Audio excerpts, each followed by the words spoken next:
Greetings and welcome to Agape Image Ministries. It's a pleasure to have you viewing today. My name is Minister Jay Jones. I kindly ask that you stick with me through to the end, as this will be a brief episode. I wanted to talk about something that has been on my mind lately. In 2024, our nation faces unprecedented unrest. Following the failed attempt on the life of former President Donald Trump, Vice President Kamala Harris has emerged as the Democratic contender for president, while President Joe Biden has chosen not to run for re-election. The power of words, a call to righteousness in 2024.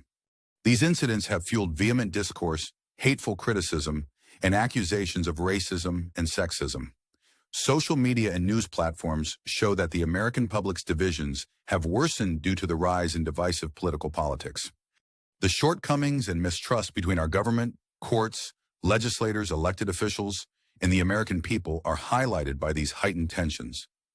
Believe it or not, this is even going on in the Christian church, led by so-called Christian pastors. However, as Christians, we are expected to rise above this negativity and shine our light on the world. We have to treat each other with Christ-like speech, deeds, and character. Regardless of our political inclinations, it can be quite difficult to control our tongues. But we also need to watch what we say, modeling godly conduct and morality for others. We must put God's word into practice if we claim to believe in it. Proverbs 15:1 reminds us that a harsh word stirs up anger, but a soft answer turns away wrath.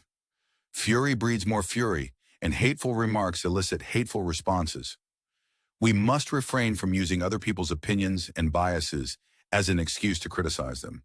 Instead, let's learn to regulate our emotions and speak more gently.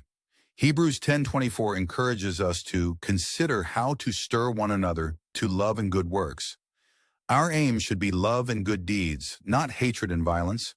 According to James 1:19-20, let every person be quick to hear, slow to speak, slow to anger. For the anger of man does not produce the righteousness of God.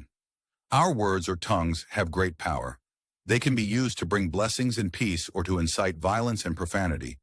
Just because we disagree with our neighbors doesn't mean we should curse them. Proverbs 15:28 states, "The heart of the righteous ponders how to answer, but the mouth of the wicked pours out evil things." As Christians, we should put our hope and reliance on God, not on man, regardless of who wins the presidency in the coming year. God is in charge, and we must never forget that only God can save us, not the government and not the pastor. It seems as though the adversary has his hands in everything. To put our faith in politicians and the government to bring about cultural morality and a virtuous life would be a big delusion. Our goal ought to be to change people's lives by modeling Christ-like behavior and character. Proverbs 12:6-7 serve as a last reminder, saying, "The mouth of the upright delivers the words of the wicked, but their words lie in wait for blood. The house of the virtuous shall survive, while the wicked are destroyed and vanish from existence." I implore you to take a stand for righteousness, particularly given the possibility of more turbulence in the remaining months of 2024. There will probably be more rage and hateful speech than usual. Recently, there has been controversy surrounding the announcement of a female black vice president. This decision has sparked conversations about representation and the qualifications of leaders. We must pray and maintain our focus on God as Christians. Only in this way can we achieve peace. I would appreciate it if you could like, subscribe, and comment on my content. I hope you and your family have peace. May God bless you. Eyes open.